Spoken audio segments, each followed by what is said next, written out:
Was a Gallup, poll. Again, piggybacking off the previous segment that I did, talking about stress and anxiety and some of those issues being associated with severe reactions to the COVIDs. And there's a Gallup, of course, did their own polling as they always done, and the results are very interesting. And here it is right now. We're going to go through it all. U.S. adults estimates of COVID-19 hospitalization risk. So what people are doing is going to, or not people, the pollers, of course, are they're asking these people, okay, what do you think the percentage is in terms of hospitalization risk associated with COVID? And the results are interesting. The American public's understanding of effectiveness of COVID-19 may have been put to the test in recent weeks as national public health leaders openly debated whether a booster shot is needed, blah, blah, blah. In August, Gallup surveyed over 3,000 U.S. adults, not that big of a sample size, but we're going to talk about these results anyway, on their understanding of the likelihood of hospitalization after contracting COVID-19. The results show that most overstate the risk of hospitalization for both groups. And this is why I wanted to talk about it, because they're going to break it up in like Democrats v. Republican. I don't really even care to do that as much, though. Yeah, of course, you of course believe that the Democrats are going to be the ones that are gassing this, and you would be guessing right. But it's like, this is the percentage that's important. 92% overstate the risk that unvaccinated people will be hospitalized, and 62 overstate the risk for vaccinated people. At the same time, U.S. Adults are fairly accurate in estimating the effectiveness of vaccine at preventing hospitalizations. So they're able to just vac some of these, I guess, hospitalizations. But as far as risk of hospitalization, these groups are overstating by 92% the risk that unvaccinated people will be hospitalized. Now, of course, this has to be tapping into the psyche of these individuals that go and get their jabs anyway, right? Because that's what they sell you on. They say you get the vaccine and you are going to be less likely to go to the hospital or, of course, die for it. That's the whole point. It's a symptom mitigator, right? But if that person doesn't really understand the risks that are associated with that in the first place, are they making a decision? Even if it ends up being the right or wrong decision, are they making a decision based upon actually understanding the actual events here? And as you can see, no. This is the one that I want you to look at. Estimated hospitalization risk for unvaccinated population by political party.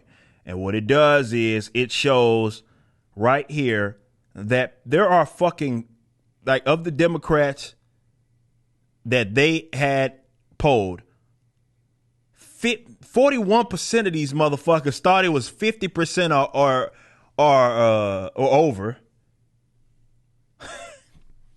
In terms of a risk for hospitalization. Do y'all not understand how fucking insane that is, right? So 41% of them think that it's 50% or higher in terms of a risk of being hospitalized if you're unvaccinated. That's insane. That's absolutely insane that person would think that, despite, and we've covered it, looking at the numbers and the data, where it's like, 8 per 100,000 and shit. But if you're like in my age group between 30 and 39, like you're fucking, it's like between 8, like every 8, like it's like 8 out of 100,000 people. It's like fucking almost statistically insignificant for people in my age group. And these idiots, I'm going to call them exactly what they are, think that 50%,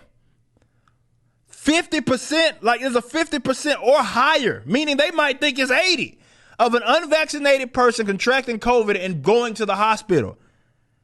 That's fucking insane.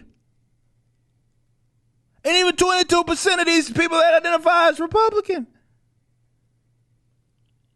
That's incredibly high. It goes to show how a lot of people simply do not know. And these, I bet, are the people that are telling you to trust the science that they have not even bothered to look into themselves, because the CDC has this information available for you. How the fuck do you think that it's 50%? Oh, Well, if all you look at is a new news coverage of someone that's dying from COVID, you see a ticker all throughout the day of COVID's deaths and all of this. They call it the pandemic of the unvaccinated, right? That's what they describe it as. And that's what you end up with. 92% of the people that were fucking polled overestimated the hospitalization rate. This is an absolutely insane number. This is what they think is happening. This is what these people are thinking are happening to unvaccinated people. That they have a 50% chance of higher contracting COVID and going to the hospital because of it, or needing to go to the hospital because of it. Now, the data does not in any way show anything of a reflection of that.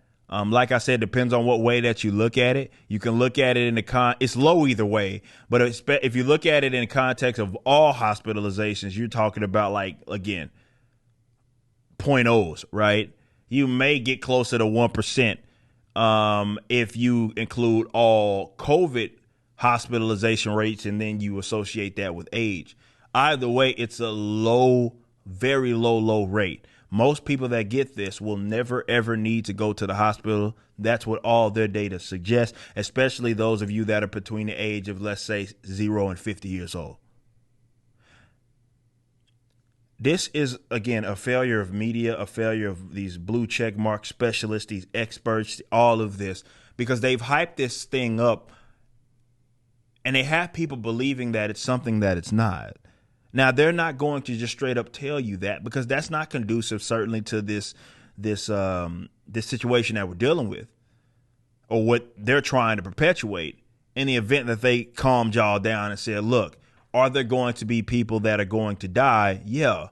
You can say that for basically any upper respiratory illness. However, especially you guys who are in shape, young, or just, again, you take care of your body, no matter how old you are, you're going to be at a lower risk of actually dying from this or being hospitalized from it. The only way people can get it so disastrously wrong, where you have almost half of these Democrats, for example, thinking that 50%, it's a 50% chance or higher in terms of an unvaccinated person and them being hospitalized in terms of the risk. The only way that happens is if they've been severely misinformed, which is hilarious, because these are, I bet, are those Democrats that they polled, I'm willing to bet they'll be the same ones that would throw out these terms like medical misinformation or trust the experts and those cliches and everything that it is that they use. Meanwhile, they themselves don't know what the fuck they're talking about. Mass psychosis, man. These people have got y'all fucking insane. You just watched a clip from my podcast, For Canon's Sake. Catch us live at 12 p.m. throughout the week over at youtube.com/YoungRipper59 and follow us over at odyssey.com/@YoungRipper59. If you want to watch the entire video cast after the show is over, just be sure to become a member on the YouTube channel. Of course, the full audio portion of the podcast is available for free on all major digital platforms, or just visit forcanonsake.com.